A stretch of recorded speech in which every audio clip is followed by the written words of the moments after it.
on voit un peu le Joy Boy original, mais comme une silhouette, cependant plus détaillée cette fois. Donc voilà, on n'a pas juste une ombre de loin avec potentiellement un pantalon et juste les cheveux du Gear 5, on a quand même plus de détails, mais il reste quand même une silhouette en ombre. On n'a pas vraiment la photo de Joy Boy en 4K parce que voilà, Oda garde encore la surprise et c'est très plaisant de savoir qu'on va quand même avoir des informations supplémentaires sur lui, en tout cas sur sa silhouette, parce que Oda n'était pas obligé de le faire, mais en tout cas ça...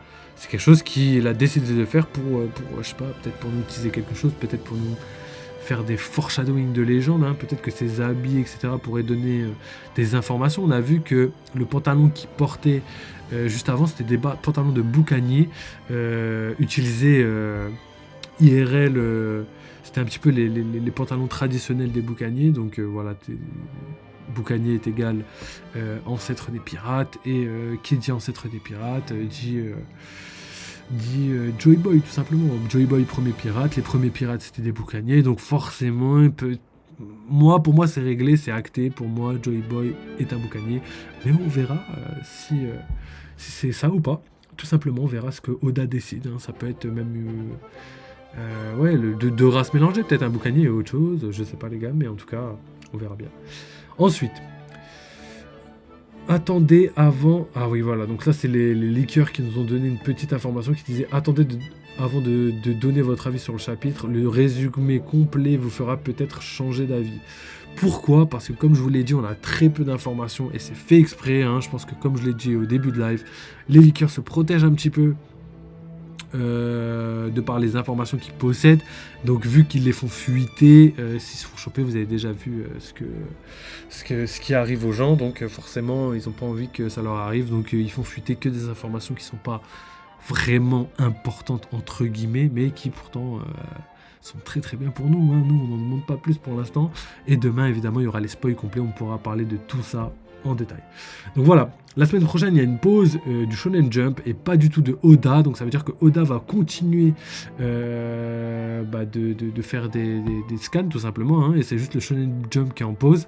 Il doit y avoir une fête traditionnelle, un jour férié, quelque chose comme ça qui fait que le Jump ne peut pas sortir. Et Oda, lui, ne s'arrête pas, donc il a prévu là son planning, il suit son planning, et du coup, on aura potentiellement des spoils la semaine prochaine, mais potentiellement pas le chapitre. Mais c'est déjà arrivé plusieurs fois, et on a le chapitre souvent le week-end, où ça arrive qu'on est un peu plus tard que d'habitude, mais on finit par l'avoir quand même. Donc voilà, c'est-à-dire que là, si la semaine prochaine on n'a pas de pause, il y aura sûrement une pause la semaine d'après, tout simplement, sinon la pause arrive la semaine prochaine, et la semaine d'après, on a le chapitre. Donc voilà, vous avez toutes les informations qui ont été données par les leakers pour l'instant. Et nous, là tout de suite, on va passer à l'analyse. J'espère que vous êtes bien prêts parce que j'ai beaucoup de choses à vous dire. Donc voilà les gars, tu sais quoi, je vais changer de cam. Voilà les gars, on va pouvoir parler de tout ça. Donc on a énormément d'informations, donc le plus important c'est Emmet. Et ce qui est trop bien, c'est que tout se passe comme prévu. Pourquoi ? Parce que je vous avais dit que pour moi, Emmet allait mettre fin à l'arc d'Egghead, qu'il était un petit peu au centre de l'attention, et que vu que Joy Boy, pardon, c'est parce que je parle trop vite. Vu que Joy Boy lui a transmis un message il y a très longtemps, je savais pertinemment qu'il allait se passer quelque chose dans les chapitres à venir et qu'il allait mettre fin d'une manière ou d'une autre à l'arc d'Egghead. Tout le monde pensait à une explosion, à un sacrifice, mais on a vu que c'était pas du tout ça dans les spoils, et je trouve que c'est une mécanique qui sont vraiment parfaites. Ça c'est pour le côté Emmet. On voit aussi que Emmet avait quand même énormément de puissance de base, mais qu'une fois couplé avec l'attaque de Joy Boy, c'était vraiment énervé. Je pense qu'on n'a jamais vu quelqu'un d'aussi puissant, hein. Je suis même pas sûr que Kaido aurait pu faire autant de dégâts, hein, quand on voit Luffy, le peu de dégâts qu'il fait. Je pense pas non plus que Shanks aurait pu faire autant de dégâts que Emmet actuellement. Et puis de toute façon, c'est assez facile à dire. Je pense que Joy Boy est vraiment au-dessus de tout le monde.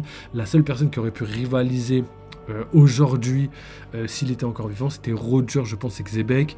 Pour moi, c'est les personnes qui ont le plus de chances d'être proches de la puissance de Joy Boy. Sinon, honnêtement, je vois personne pouvoir le rivaliser avec lui, à part potentiellement Luffy dans le futur. Et je pense que là, on a un petit peu un petit teaser de la puissance finale de Luffy. Donc, gardez tout ça bien en tête, parce que voilà, une patate qui peut envoyer valser tous les Gorosei au complet. Je trouve ça complètement fou, vraiment complètement fou. Donc voilà, on a eu ça par rapport à Emmet. Donc voilà, le Gorosei a définitivement perdu, et il a été renvoyé dans la salle de Marie-Joie. Ça, c'est quelque chose qui est logique d'un côté. Je pense que quand tu te prends une patate de Joy Boy, c'est pas nimble. Donc voilà, c'est la finalité de l'arc. Il fallait qu'il gagne d'une manière ou d'une autre, mais on voit clairement que Oda a bel et bien mis le Gorosei au-dessus de Luffy en termes de puissance, on va dire comme ça.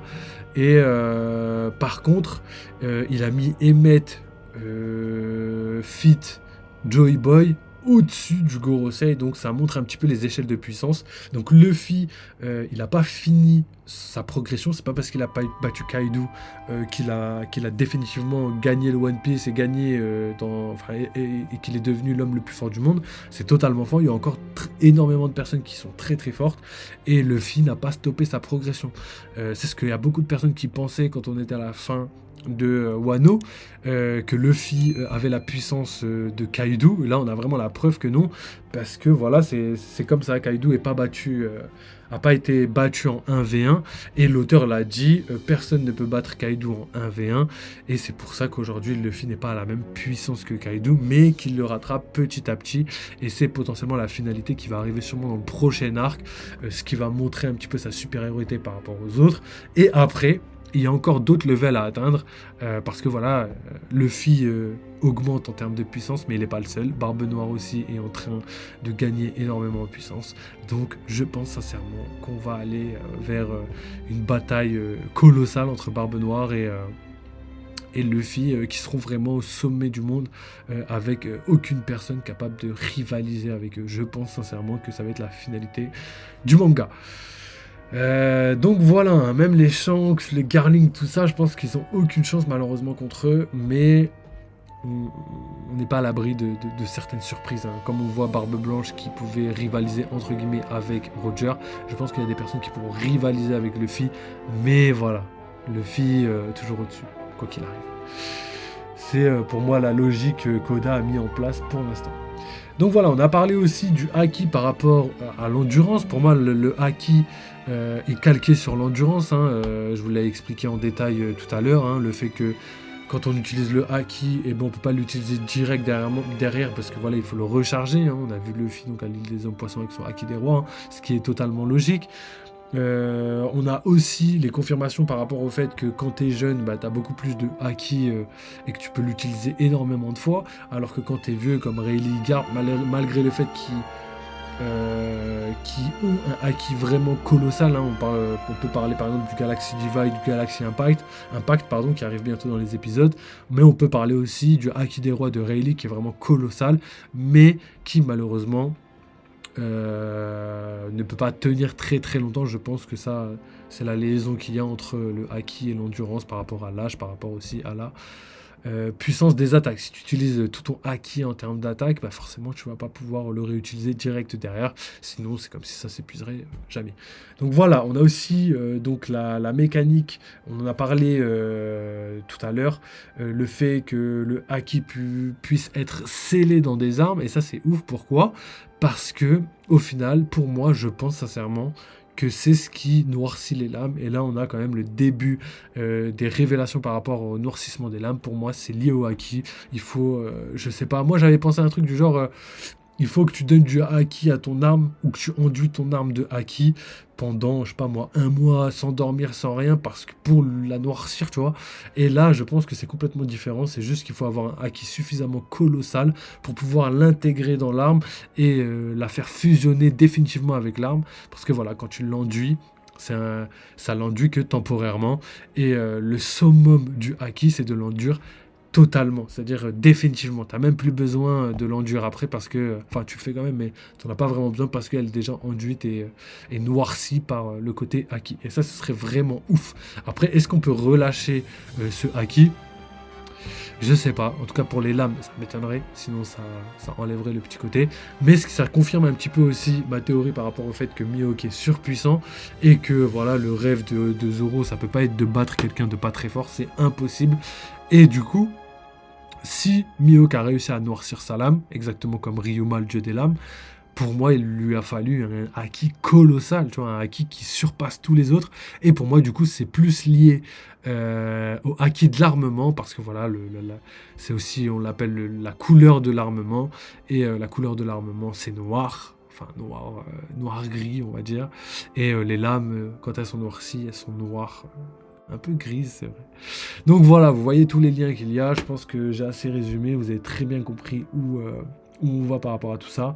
Et je pense sincèrement que tout ça est lié. Sincèrement. Donc voilà, et après, on sait que Egghead est potentiellement terminé. On n'en est pas sûr, mais c'est potentiel.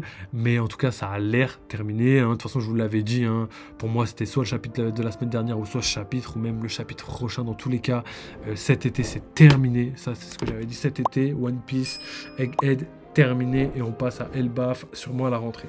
Donc voilà, vous avez toutes les infos, hein, on avait tout teasé, et au final, on a eu que des théories validées. J'ai même pas d'invalidation dans le chapitre, donc légendaire. On verra demain pour les spoils complets, mais pour l'instant, je suis archi content, hein, toujours sur la bonne lignée, je suis assez content. Ensuite, on a donc Joy Boy, l'apparition de Joy Boy. Donc voilà, hein, je pense que Joy Boy et Im-sama, ce sera les deux personnages qu'on ne verra pas avant la fin de l'œuvre. Il y a encore des petites surprises par rapport au Gorosei. On n'a pas toutes les formes, hein, c'est-à-dire qu'on n'a pas toutes les formes hybrides. Il nous en manque 3 hein, pour avoir vraiment toutes les révélations par rapport au Gorosei. Mais en tout cas, ce qui est sûr, c'est que pour moi, je pense que les deux personnes qui vont rester, c'est Im-sama et Joy Boy jusqu'à la fin de l'œuvre. Et à la fin, on va avoir la révélation des deux personnages pour savoir qui est qui. Donc on verra, mais pour l'instant, rien de sûr.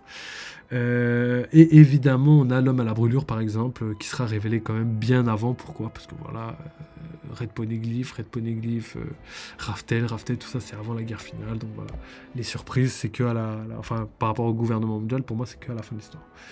Donc voilà, je pense qu'on a fait le tour de tout ce qu'on avait à dire.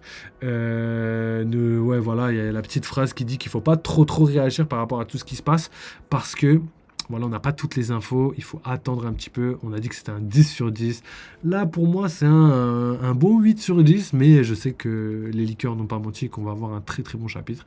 Il faudra juste être patient et attendre le bon moment. Donc voilà, je pense qu'on a fait le tour, on a parlé théorie, on a parlé analyse. Je reviendrai demain pour vous expliquer... pour réagir au spoil, hein, mais par contre ça sort très tard, n'oubliez pas, ça va sûrement être un live à 23h, hein, même moi je suis fatigué déjà. En plus il fait hyper chaud, je sais pas si vous voyez, mais gros, en plus j'ai bronzé de ouf, gros, je suis tout rouge, ouais, on va le faire quand même, tu vois, on tient beau les gars. Donc voilà, la reprise des lives continue, hein. Franchement je suis assez content, et ouais, ça m'avait manqué un petit peu. Donc voilà, le seul problème c'est la chaleur. En plus je peux pas mettre la clim, je peux pas mettre les ventilos parce que sinon voilà, le son c'est pas ouf. Donc voilà, c'est pour ça que je fais des petits lives courts et intenses et rapides, comme ça au moins vous avez toutes les infos. Donc voilà, je vous ai donné tout ce que j'avais à dire, je vous ai montré tout ce que je vous ai à montrer, je vous ai même parlé de toutes les théories qui trottent dans ma tête actuellement. Demain on aura les spoils complets, et jeudi, sûrement, mais pas sûr, on aura le chapitre, et potentiellement sinon ce sera dans la fin de la semaine, ou même la semaine prochaine, hein, c'est pas impossible que ce soit début de semaine prochaine. Et sinon, nous on se retrouvera vendredi pour un petit live gaming, hein. Sinon on le fera jeudi si jamais on n'a pas de chapitre. Et sinon, samedi, reprise des live horreur, hein. J'ai tellement hâte, hein. J'espère pouvoir faire un truc assez sympa, on verra. Et sinon, voilà, dimanche, live dégustation, live discussion, ça va être lourd. D'ailleurs, épisode de One Piece ce dimanche qui va être colossal, hein. On a le Galaxy Impact, Galaxy Divide. La semaine suivante, on aura sûrement le Gorosei, ou peut-être autre chose, hein. On verra bien. C'est peut-être le flashback de Barbe Noire qui pourrait arriver la semaine prochaine. Donc voilà, vous avez toutes les infos. D'ailleurs les gars, je vous le dis tout de suite parce que je vais oublier. Je sais pas c'est quand, mais je vous sors ma grosse vidéo théorie par rapport à Luffy dans l'espace. Ce sera soit ce week-end, soit début de semaine prochaine. Je n'ai pas encore le jour exact. Je vais voir un petit peu dans le planning. Et après, vous aurez toutes les infos par rapport aux théories que j'ai faites. J'en ferai sûrement une très prochainement pour le mois de septembre. Et d'ailleurs, le mois d'août, je vous mets la théorie, la fameuse vidéo de One Piece en rapport avec le piment, vous allez comprendre, l'Ice Pimento, vous allez comprendre parce que voilà, c'est des épreuves, un peu de divertissement autour de One Piece. Il y a énormément d'informations, vous allez voir des trucs assez sympas. Et en plus de ça, c'est vraiment hilarant. En tout cas, pour moi, c'est hilarant. Vous allez être choqués, je pense. C'était vraiment un moment kiffant. Donc voilà, merci encore les gars d'avoir suivi le live. Merci à tous ceux qui soutiennent, merci à tous ceux qui mettent vos commentaires. Je vous vois, hein, merci, ça fait vraiment plaisir. J'essaie de répondre à tout le monde. Pour tout ce qui est théorie et tout, je vous mets toujours de côté pour les répondre en vidéo, c'est plus sympa. Et sinon, bah voilà, hein, pour soutenir, vous savez comment faire. Et voilà, un jour, j'organiserai des trucs avec les fans et tout. On essaiera de faire des petits trucs et tout quand on sera un peu plus gros. Mais voilà, ça fait trop plaisir, bientôt 1K. Et voilà, on continue tout simplement. Donc voilà, je vous laisse sur ça. N'oubliez pas, vive les jeux vidéo, vive One Piece et à très bientôt. Allez, ciao les mecs.